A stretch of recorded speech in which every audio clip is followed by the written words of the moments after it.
Hello, my name is Mark Moore and I am a Penn State University student in the Energy and Sustainability Policy program. I will be graduating this fall semester of 2017. For my capstone project, I chose to research and analyze New York's Clean Energy Standard policy. The Clean Energy Standard is a large part of Governor Cuomo's Reforming the Energy Vision, the comprehensive energy strategy for New York State. The Clean Energy Standard aligns with the State Energy Plan goals under Governor Cuomo's Reforming the Energy Vision to attain 50% of electricity generation from renewable resources and reduce greenhouse gas emissions by 40% by 2030.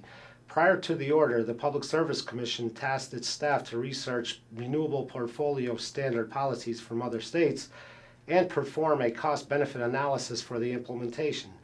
The PSC also ordered staff to develop a white paper on the Clean Energy Standard and set forth a process designed to allow for Commission consideration at the June 2016 session. The white paper consisted of various policy objectives and a proposed framework for public comment through scheduled hearings, webinars, and stakeholder workshops. New York's Clean Energy Standard is a regulatory policy administered by the PSC mandating 50% of energy come from eligible renewable resources and a 40% emissions reduction from 1990 levels by 2030. The Chief of Clean Energy Programs at the Department of Public Service, Thomas Rienzo, explained, "The Clean Energy Standard is a public service initiative and it has responsibility for developing the program and its rules, including the renewable energy credits, RECs, and the zero emission credits, ZECs. And the New York State Energy Research and Development Authority, NYSERDA, was selected as a program administrator." Mr. Rienzo also discussed that the PSC does not have jurisdiction over the New York Power Authority, which consists of New York City's 5 boroughs, and has limited rate review jurisdiction over the Long Island Power Authority. However, both entities did agree to comply with the goals of the Clean Energy Standard policy and will participate in the renewable energy credit and zero emission credit programs. The structure of the Clean Energy Standard consists of 2 portions, the Renewable Energy Standard, RES, and the Zero Emission Credit, ZEC, with tiers 1 and 2 comprising the Renewable Energy Standard section that is responsible for attaining the 50% renewable energy goal. In particular, Tier 1 includes renewable energy projects that became operational on or after January 1st, 2015. Tier 2 encompasses renewable energy projects that became operational on or after January 1st, 2003, under the Renewable Portfolio Standard. Therefore, Tier 2 is also known as the maintenance tier and will receive support on a case-by-case basis. Tier 3 embodies the Zero Emissions Credit section that supports nuclear energy facilities, but does not count towards the 50% goal.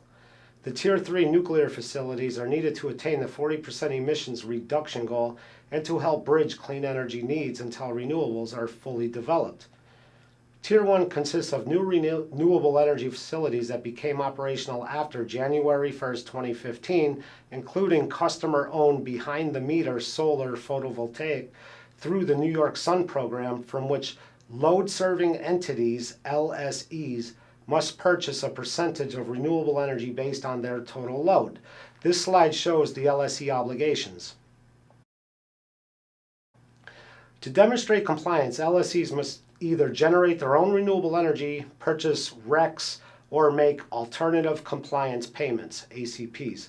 NYSERDA will continue as a central procurer of RECs. However, in contrast to the Renewable Portfolio Standard program, the LSEs will be assigned with the compliance requirements. As such, each LSE must sign a REC agreement and register with the New York Generation Attribute Tracking System, New York GATS, administered by NYSERDA, which tracks and issues the RECs. 1 REC equals 1 megawatt hour of power, so tracking an LSE's compliance through New York GATS reduces administrative costs and creates more transparency.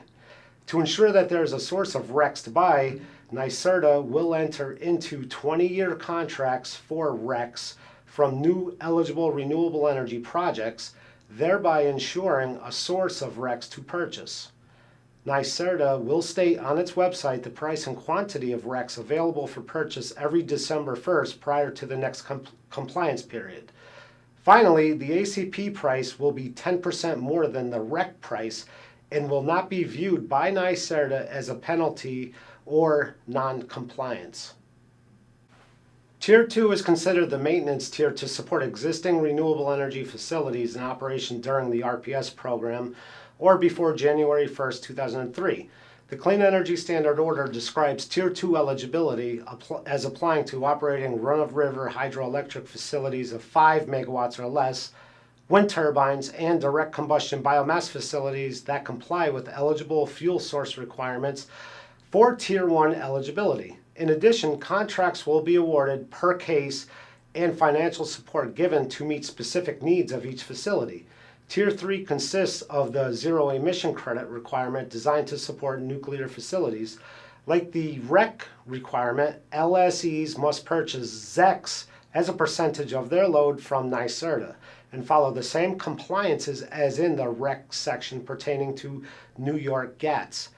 This graph shows the emissions reductions from Tier 3 and the ZEC portion of the policy. The DPS explains the importance of Tier 3 and creation of the ZEC requirement to facilitate a market to recognize the value of nuclear power plants that face financial difficulties as a source of zero-emission electric generation, something which is not captured in the energy market today. There will be a total of 27,618,000 ZECs purchased by NYSERDA and offered for sale at a price of $17.54 per megawatt hour in the first compliance year, which began April 1st, 2017 and ends March 31st, 2018. The amount of ZECs made available was formulated from historical energy loads produced by 3 of the 4 nuclear facilities in New York, as Indian Point facility will soon shut down. ZECs and their price will be evaluated every 2 years. The CES policy, Clean Energy Standard, will be implemented through 2 phases, providing time for public comments and hearings, allowing stakeholder input for adjustments and amendments to be made, thus creating a more effective and efficient policy. Phase 1 was approved February 22, 2017 by the PSC and provided specific eligibility requirements for Tier 1 and 2 renewable energy resources. The PSC order approving Phase 1 implementation plan addresses details on eligibility and certification to qualify for Tier 1 RECs, filing requirements and processes for Tier 2, an approach to long-term procurements of Tier 1 RECs, demonstration of compliance by load-serving entities for both the Renewable Energy Standard and the Zero Emission Credit requirements, and other reporting requirements by NYSERDA provided by the automated New York Generation Attribute Tracking System, New York GATS. Phase 1 of the Clean Energy Standard implementation process set forth the requirements and methods for which the goals would be met. The Phase 1 plan was finalized and filed by the PSC and NYSERDA on March 24, 2017.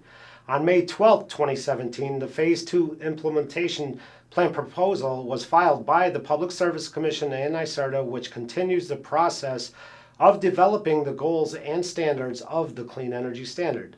The Phase 2 proposal allows time for public comment, hearings, and Commission amendments to produce the most efficient and cost-effective policy possible. The Phase 2 proposal, number 1, reviews and revises annual load-serving entity obligation targets for 2018 through 2021, clarifies handling of voluntary purchases and baseline resources for observing progress towards the Clean Energy Standard goals, establishes protocols for an annual divergence test to trigger interim reviews. 4, establishes program design and procedures for the sale in 2018 of Tier 1 RECs procured by NYSERDA and provides direction for post-2018 design modifications. 5, establishes a method to calculate alternative compliance payments for 2018 and utilization of them by NYSERDA. And 6, proposes additional details on NYSERDA's long-term procurement design. For the Tier 1 Renewable Energy Standard targets, the PSC and NYSERDA were required to review and modify the LSE obligation targets to reflect any market changes or policy updates. Consequently, the value of distributed energy resources VDER order was issued on March 9, 2017, which the PSC confirmed that all VDER generation resources, for example, residential solar and small wind, would contribute towards the Clean Energy Standard goal of 50% by 2030. Therefore, LSE obligations must be modified.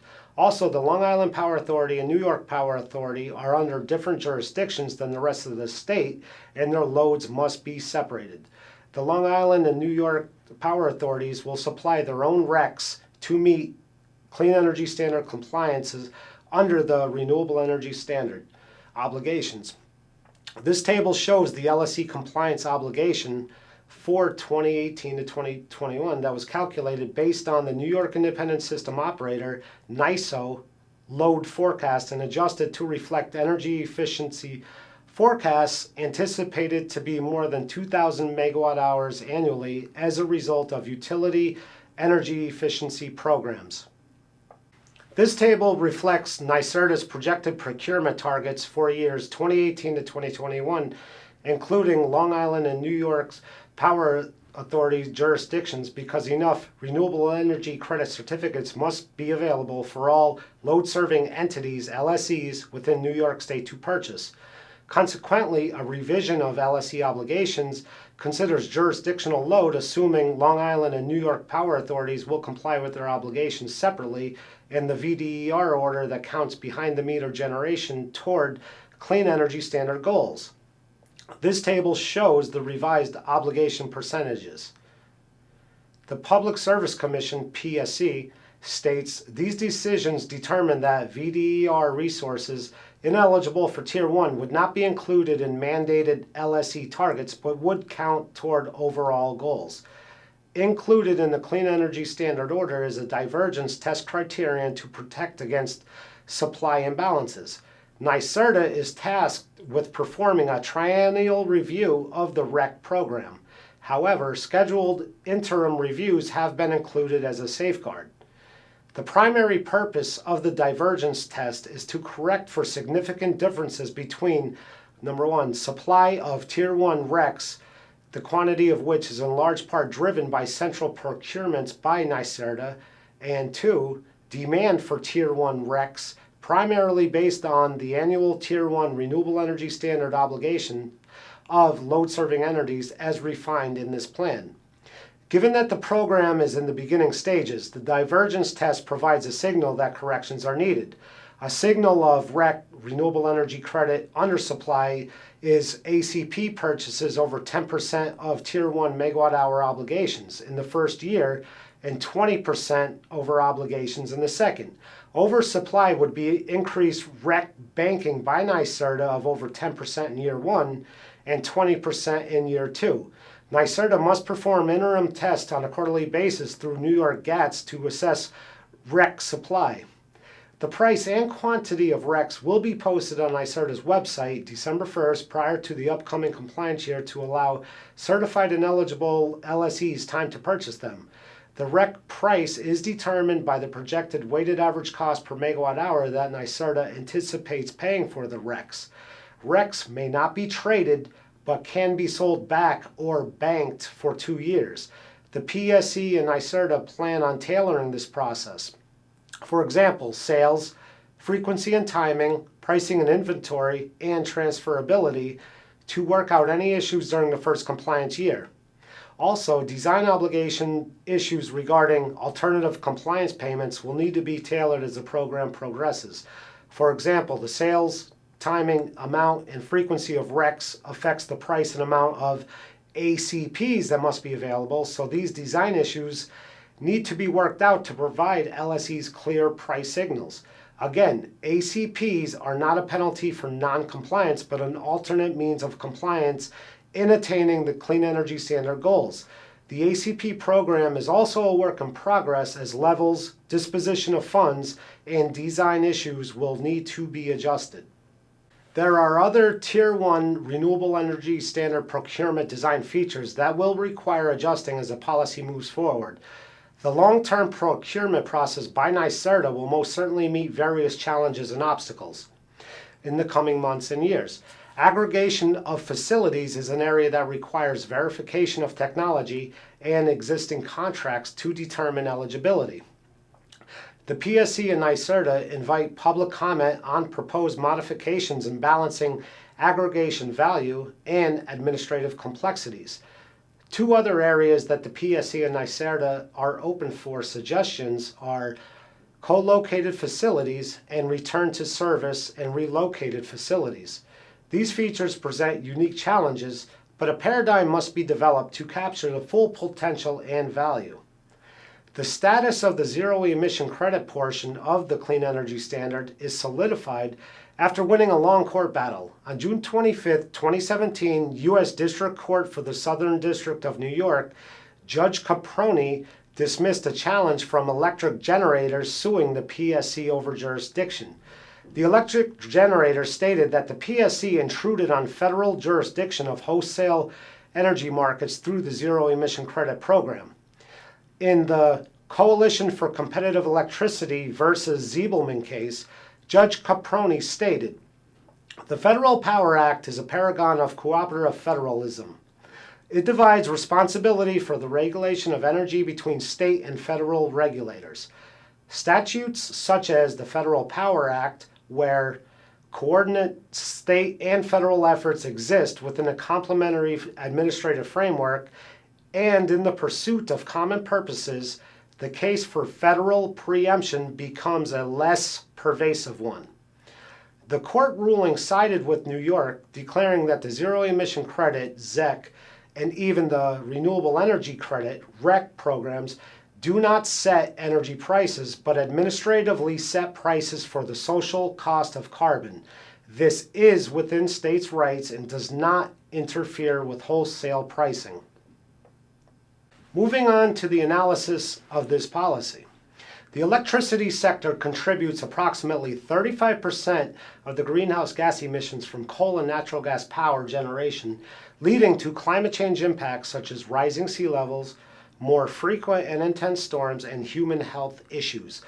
New York Governor Andrew Cuomo recognized this issue after Superstorm Sandy exposed New York's lack of resiliency to climate change, and in December of 2015 devised the Reforming the Energy Vision strategy to lower emissions, develop renewable energy, and increase energy efficiency. Governor Cuomo directed the Department of Public Service to develop the Clean Energy Standard.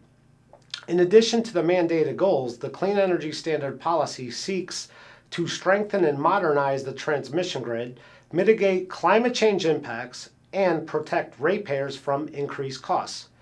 There are many facets of the Clean Energy Standard to analyze, but this presentation focuses on the key aspects of the Renewable Energy Standard, RES, and the Zero Emission Credit, ZEC, portions. As discussed previously, the Clean Energy Standard policy is implemented in two phases. Phase 1 provided eligibility criteria for new renewable energy resources based on size, geographic location, energy production, and start date of operation. Phase 2 continues this process and clarifies load-serving entity, LSE, obligations, establishes design procedures for renewable energy credit, REC, contracts, creates protocols for divergence tests, establishes an alternative compliance payment system, and proposes a long-term procurement of REC's model. Renewable energy credits are the primary incentive to push renewable energy development under the Clean Energy Standard. However, there was considerable debate as to whether RECs or power purchase agreements, PPAs, would be the best mechanism. The PSC, Public Service Commission, held a technical conference to debate whether PPAs, RECs, or a combination of both would be the best policy decision in achieving the 50% mandate with the least cost to consumers. This requires an understanding of how PPAs and RECs are structured and work within different markets and within regulated and deregulated or restructured states. Renewable energy consists of power and environmental attributes, and these two commodities can be sold together, bundled, or separately, unbundled. Again, the environmental attributes discussed here are termed renewable energy credits, RECs, and one REC equals 1 megawatt of power. A bundled PPA includes both the power and the RECs, whereas an unbundled PPA includes only the power and the RECs are sold to a different purchaser. Furthermore, it is important to understand whether the wholesale electricity market is regulated or deregulated, restructured.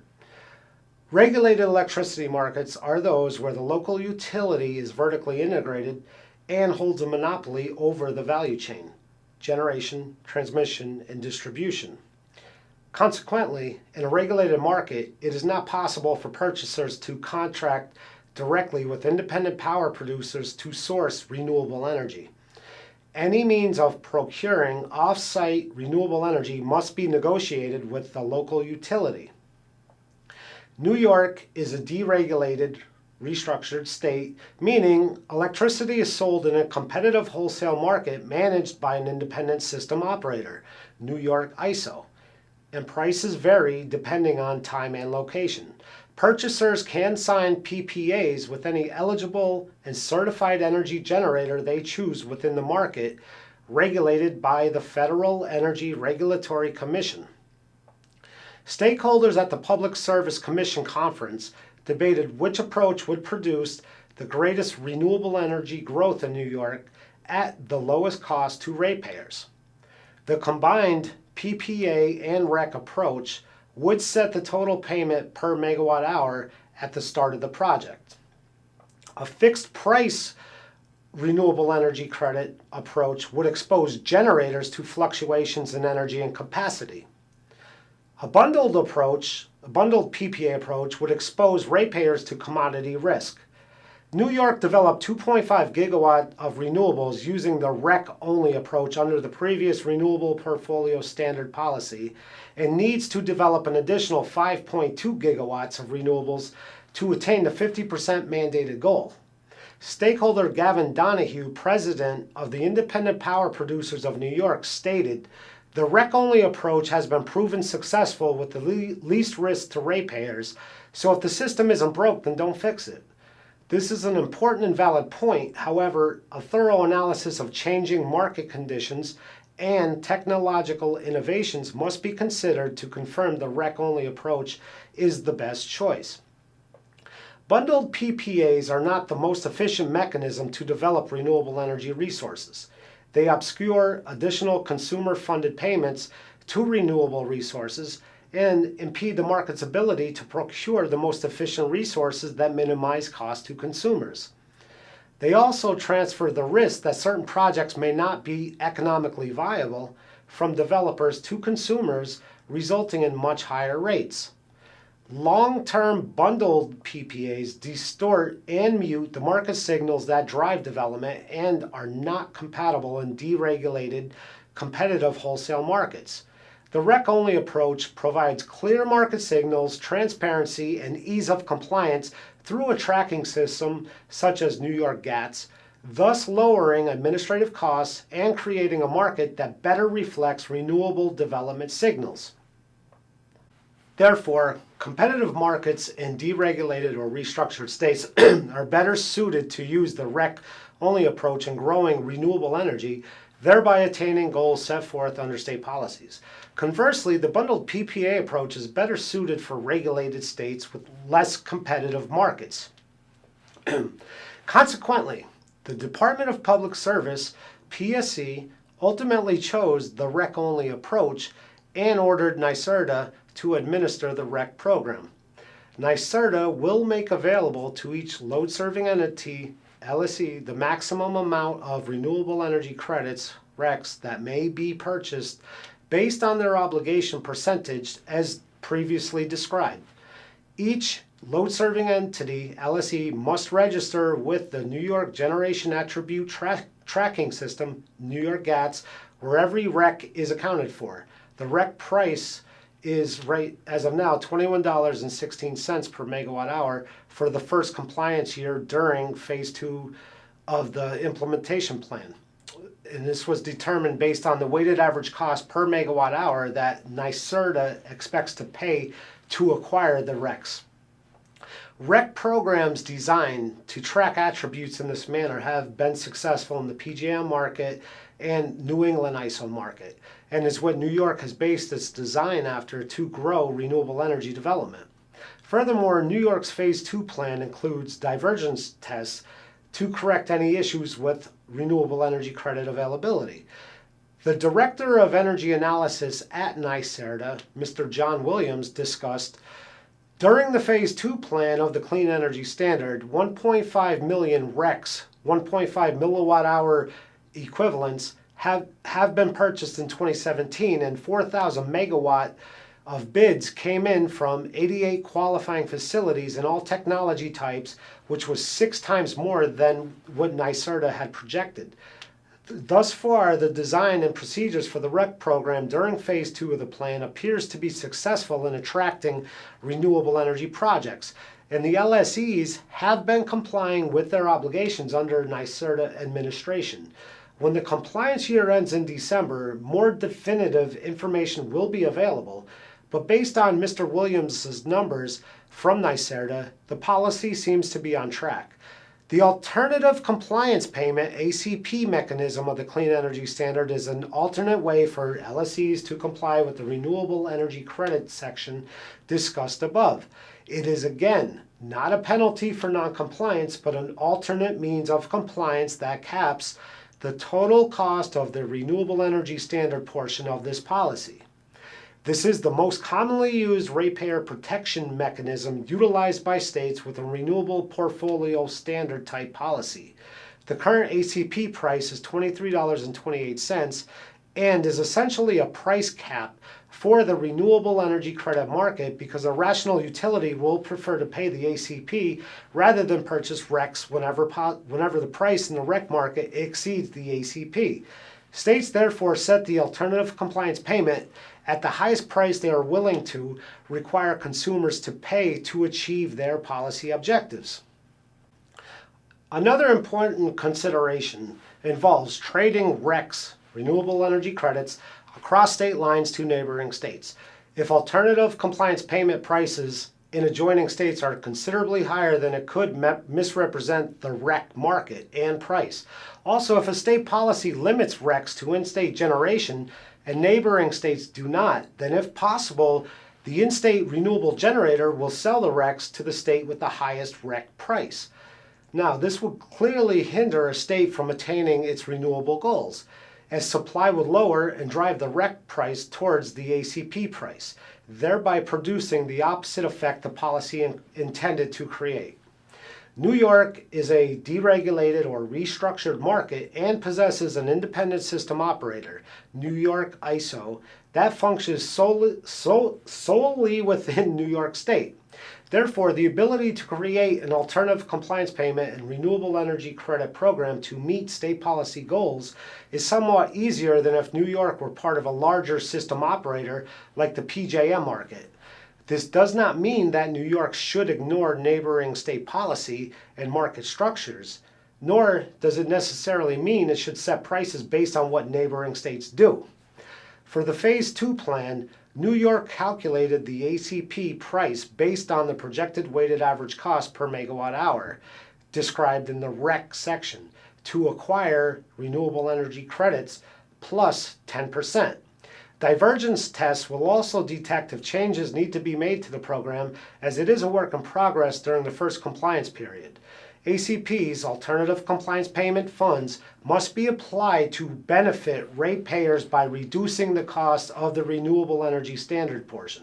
However, there is a ratepayer-funded backstop mechanism that does ensure payments will be made to renewable and nuclear generators if funds are not available to keep the policy goals in line.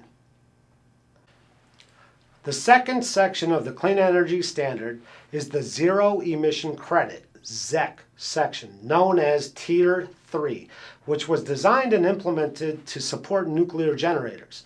The Public Service Commission, PSC, states, losing the carbon-free attributes of this generation before the development of new renewable resources between now and 2030 would undoubtedly result in significantly increased air emissions due to heavier reliance on existing fossil-fueled plants or the construction of new gas plants to replace the supplanted energy. Therefore, the purpose of the ZEC section is to keep these emission-free sources of power that constitute 31% of New York's energy mix operating until at least 2029 as a bridge to renewable development. The ZEC program operates like the REC program, where LSE's load-serving entities must buy zero-emission credits, ZECs, from the New York State Energy and Research Authority, NYSERDA, based on a percentage of their load served. ZEC credits will also be bought and sold through the New York Generation Attribute Tracking System, New York GATS, which provides transparency for compliance. NYSERDA has a contract term for 12 years with New York's 3 nuclear facilities. The Indian Point facility will be closing and was not considered eligible. But ZEC prices will be adjusted every 2 years based on the EPA's social cost of carbon minus costs already recouped under the Regional Greenhouse Gas Initiative program that New York is part of. The next adjustment will be interesting because the Trump administration has lowered the social cost of carbon to $1 in the administration's attempt to repeal the Clean Power Plan. The total amount of ZECs is capped at 27,618,000 megawatt hours based on the historical production of the 3 eligible facilities, and if a plant does shut down, the cap will be reduced by 1/3. Also, the PSC imposed a performance standard on the facilities, mandating that if production falls below 85% of historic production levels for any 2-year period, zero-emission credit purchase obligations will be reduced for the next 2-year period by 333 megawatt hours per facility. The zero-emission credit program is the first emission credit created specifically for the support of nuclear energy facilities. Illinois and New York both began the programs in 2016, so it is difficult to compare the success of each program because they are both in the first compliance year. Nuclear subsidies in the form of zero-emission credits are needed in restructured, deregulated markets because rates in wholesale power markets are not required to cover utility expenses. This leaves the high capital cost nuclear generators at a disadvantage, as they cannot meet the marginal bid in the wholesale market capacity auction. A Department of Public Service study found the benefits of keeping nuclear facilities operating far exceeds the costs under the Clean Energy Standard. The study highlighted that by 2023, these efforts will lead to reduction of over 75% in carbon emissions, which accounts for approximately 50% of the state's long-term goals, but only 21% of its total costs. Also, the plan would save New York ratepayers approximately $1.7 billion in annual electricity costs, which result in an additional $3.16 billion in annual GDP for the state. The cost to ratepayers would be approximately $2 per month more, but judging by the long-term benefits, New York's zero-emission credit program aligns with policy goals and mandated targets. While again, it is too early to tell what the actual benefits and costs are, if the program performs as expected, then the projected benefits will appear. There are several recommendations for changes to the policy I have, but focusing on 2 of the most important issues will allow for a more concentrated approach. 2 recommendations I have focus on Tier 2 eligibility requirements written in the policy. First, I recommend updating the vintage requirements for eligibility and to compensate Tier 2 at 75% of the renewable energy credit price. I recommend that projects in operation before January 1st, 2015 be included in Tier 2 instead of January 1st, 2003. Second, I recommend the size threshold for hydropower facilities be increased to 10 megawatts from 5 megawatts. The current policy only includes run-of-river hydroelectric facilities of 5 megawatts or less. Wind facilities and biomass facilities that began operation before January 1st, 2003 and were included under the previous Renewable Portfolio Standard policy. Also, eligible facilities need to demonstrate and prove a financial need to receive a maintenance contract for Tier 2 support under the current policy. In my opinion, New York will most likely lose a considerable amount of existing renewable generation through this current policy for Tier 2. There has been considerable investment in wind, solar, hydro, and biomass facilities both before and after January 1st, 2003. Without fair support moving forward, these generators may either cease operations or export energy into neighboring states. These generators are responsible for 26% of the current renewable generation in New York, and losing a significant amount of this generation will increase the difficulty in attaining the 50% renewable goal by 2030. Approximately 10% or 500 megawatts of current renewable energy comes from independently owned hydropower facilities of 10 megawatts or less, and biomass facilities are a critical component to New York's forest industry. Furthermore, New York ISO determined through its load and capacity data that increasing the threshold to 10 megawatts would include 92% of the state's hydroelectric resources. The current policy does not value these facilities' environmental or local economic value that they contribute towards the clean energy standard goal. Wind projects developed between 2003 and 2015 under the Renewable Portfolio Standard Policy were awarded 10-year contracts from NYSERDA. These projects are considered Tier 2 resources under the new Clean Energy Standard Policy and are not eligible for the same financial support through renewable energy credit procurements they previously received. Therefore, owners will either mothball these projects, cease operations completely, or export energy to neighboring states to take advantage of other state policies. The current policy ignores these factors and unjustly does not compensate these resources for their contributions. The Department of Public Service is sending signals to existing generators that dismantling these resources and constructing new ones in the same exact location would qualify them for higher, more lucrative incentives. Finally, Massachusetts energy law allows the state to obtain renewable energy from out of state, which directly targets New York's renewable energy resources. This alone qualifies as a new circumstance for the Department of Public Service to amend the policy regarding Tier 2. The stakeholders opposing this policy mainly derive their business from use of fossil fuels, whether it is generation, distribution, or mining. The two most vocal are the American Petroleum Institute, API, and the Natural Gas Supply Association, NGSA. The API provided comments to the Department of Public Service, DPS, stating that the API believes that all greenhouse gas reduction approaches should be incentivized and that emission credits should be available to all technologies and energy sources that can reduce net greenhouse gas emissions from the electricity sector. The API also states that natural gas reduces CO2 emission by about half relative to the use of coal, and that natural gas is the primary reason that the U.S. has reduced overall greenhouse gas emissions more than any other nation. Now, the API wants to focus on the emissions portion of the policy and believe that the natural gas generation should be included alongside Tier 2 resources like wind and hydro. The Natural Gas Supply Association also provided comments to the Department of Public Service concerning the policy. The NGSA argues that the proposal is discriminatory by not rewarding other facilities for their contributions to carbon emissions reductions. They also stated that the NGSA recommends that the Commission not accept a proposal that will provide subsidy-style payments for specific sources of generation.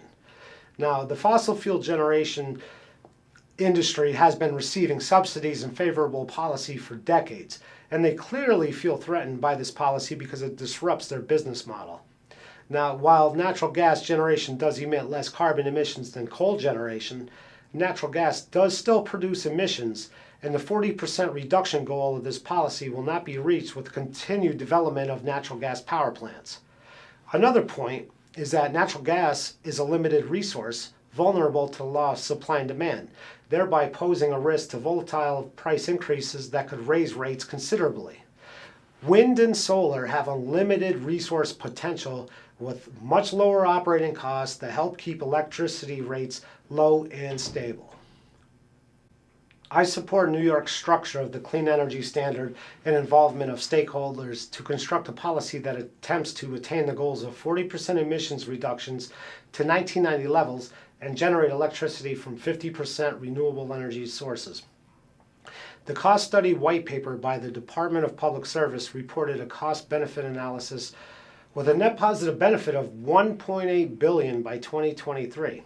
Some of the economic benefits directly and indirectly include the protection of 25,000 jobs, $3 billion in economic activity, and $145 million in state tax revenue. Furthermore, implementing the policy through 2 phases allowed time to further interact with stakeholders through public hearings and make any necessary adjustments. The Phase 2 plan is almost over, and it will be interesting to read the data and find out how the policy performed.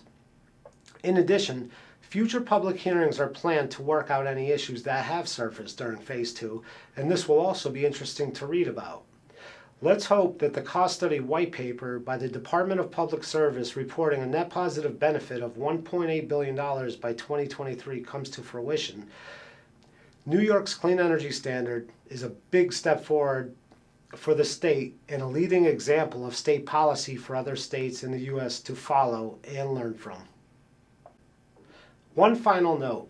Governor Cuomo has increased the emissions goal to 80% reductions by 2050, and the Brattle Group has been contracted by New York ISO to evaluate market design options for integrating the social cost of carbon, a recognized regulatory standard, into the competitive wholesale energy market administered by NYISO.